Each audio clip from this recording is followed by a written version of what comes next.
Bonjour ou bonsoir, selon l'heure à laquelle vous nous regardez. Je suis votre chroniqueur audio et animateur de podcast à l'ODJ Média et je vais vous lire une chronique signée Azzedine Benani intitulée « Algorithmes, pensées et illusions de l'intelligence artificielle ». Pourquoi je ne partage pas la vision du patron d'Anthropic, qu'on écoutera ensemble dans ce podcast, l'auteur commence son article ainsi.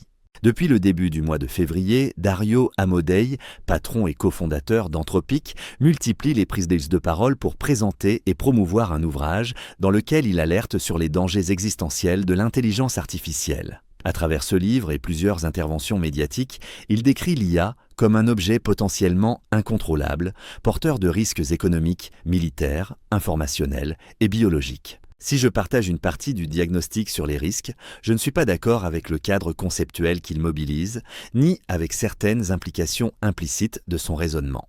Cette divergence n'est ni marginale ni sémantique. Elle touche au cœur même de ce que l'on appelle intelligence artificielle. Contrairement à ce que suggèrent certaines formulations, ma position est constante depuis des années. L'intelligence artificielle ne pense pas et ne raisonne pas. Ce que l'on appelle un algorithme est une manière de pensée humaine formalisée. Cette divergence n'est ni marginale ni sémantique. Elle touche au cœur même de ce que l'on appelle intelligence artificielle. Contrairement à ce que suggèrent certaines formulations, ma position est constante depuis des années. L'intelligence artificielle ne pense pas et ne raisonne pas. Ce que l'on appelle un algorithme est une manière de pensée humaine formalisée. Le programme informatique n'est que la traduction opérationnelle de cette manière de penser. Les grands modèles de langage n'ont ni conscience, ni intention, ni compréhension du sens. Ils industrialisent et exécutent des raisonnements humains préexistants, à très grande échelle. Parler de génie, de pays intelligents ou d'objets qui domineraient le monde relève davantage d'une rhétorique d'alerte que d'une rigueur épistémologique. Cette anthropomorphisation brouille le débat et déplace le problème hors de son véritable lieu, la responsabilité humaine. Dire que l'algorithme est une manière de penser n'est pas une image, c'est une thèse structurante. Chaque système d'IA embarque des logiques de raisonnement humaines qui traduisent des choix culturels, sociaux, économiques et politiques. La machine n'est jamais neutre car la pensée qu'elle exécute ne l'est pas.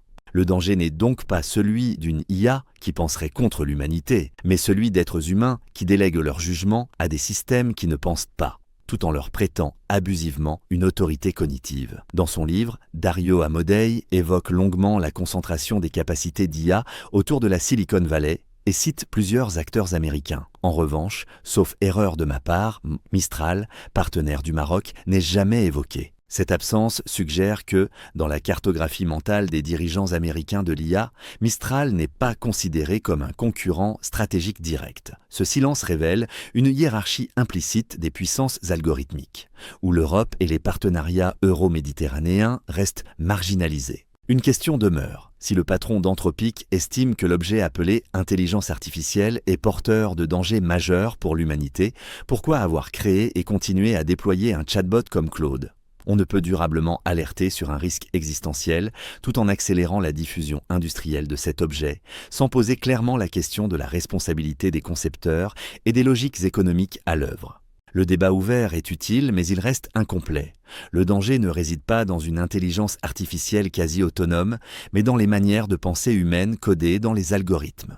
L'enjeu n'est pas de craindre une machine qui penserait à notre place, mais d'empêcher que quelques manières de penser, conçues ailleurs, s'imposent comme norme universelle. C'est pourquoi la souveraineté en matière d'IA est avant tout cognitive, culturelle et politique. Merci de nous avoir suivis, je vous donne rendez-vous très prochainement pour une nouvelle chronique sur l'ODJ Média.